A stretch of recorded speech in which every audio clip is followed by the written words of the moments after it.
কাহিনীর শিরোনাম বালার সাহসী পদক্ষেপ। একদিন ওসমান বেই শত্রুদের হাত থেকে আটক হয়ে এক গোপন জায়গা বন্দী হলেন। তার বিরুদ্ধে নানা ষড়যন্ত্র চলছিল, কিন্তু ওসমান বেইয়ের সাহস ও শক্তি অপরিসীম ছিল। তিনি জানতেন, এই পরিস্থিতি থেকে বের হওয়ার জন্য তাকে সাহায্য দরকার। বালা খাতুন, ওসমান বেইয়ের স্ত্রী, তার স্বামীর বন্দিত্বের খবর শুনে গভীরভাবে চিন্তিত হয়ে পড়লেন। তিনি জানতেন, ওসমানকে বাঁচানোর জন্য শুধু তার ভালোবাসা নয়, সাহসী ও চিন্তাশীল পদক্ষেপ প্রয়োজন। রাত গভীর হলে তিনি এক বিশাল ঝুঁকি নেয়ার সিদ্ধান্ত নিলেন। বালা খাতুন রাতে এক গোপন পথ ব্যবহার করে ওসমান বেইয়ের কারাগারের কাছে পৌঁছালেন। সেখানে সে শত্রুদের নজর এড়িয়ে কারাগারের ভিতরে প্রবেশ করার একমাত্র সুযোগ খুঁজছিল।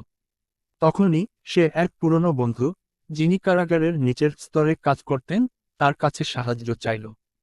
সেই বন্ধু জানিয়ে দিল, একমাত্র পথ হল কারাগারের পাশের ছোট্ট গেটটি ব্যবহার করা, যা সুরক্ষিত নয়। বালা খাতুন সিদ্ধান্ত নিলেন, এই রিস্ক নিতে হবে। তিনি নিজের পরিচয় গোপন রেখে গেটের কাছে পৌঁছালেন, দরজা খুলে দিয়ে ওসমান বেইকে মুক্তি দিলেন।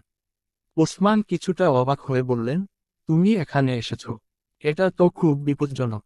বালা খাতুন দৃঢ়তার সঙ্গে উত্তর দিলেন, তুমি যদি বেঁচে থাকো, তবে আমাদের সংগ্রাম চলবে। আমরা একসাথে জয়ী হব। তাদের সাহসিকতার কারণে ওসমান বেই মুক্তি পেলেন এবং শত্রুদের বিরুদ্ধে নতুন করে লড়াই শুরু করলেন। তাদের ভালোবাসা এবং সাহসিকতা তাদের পরবর্তী বিজয়ের পথে এক শক্তিশালী রূপে পরিণত হল। এভাবেই বালা খাতুন তার সাহসিকতার মাধ্যমে ওসমান বেইকে মুক্তি দিয়ে তাকে নতুনভাবে সংগ্রামের জন্য প্রস্তুত করেছিলেন। কাহিনীর শিরোনাম বালার সাহসী পদক্ষেপ।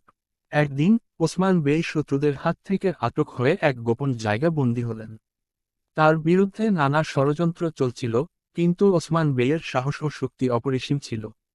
তিনি জানতেন, এই পরিস্থিতি থেকে বের হওয়ার জন্য তাকে সাহায্য দরকার। বালা খাতুন, ওসমান বেইয়ের স্ত্রী, তার স্বামীর বন্দিত্বের খবর শুনে গভীরভাবে চিন্তিত হয়ে পড়লেন।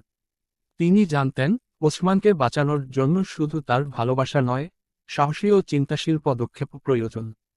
রাত গভীর হলে তিনি এক বিশাল ঝুঁকি নেয়ার সিদ্ধান্ত নিলেন।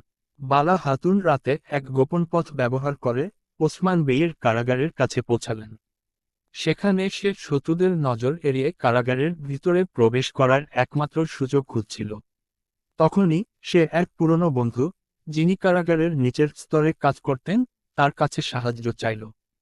সেই বন্ধু জানিয়ে দিল, একমাত্র পথ হল কারাগারের পাশের ছোট্ট গেটটি ব্যবহার করা, যা সুরক্ষিত নয়।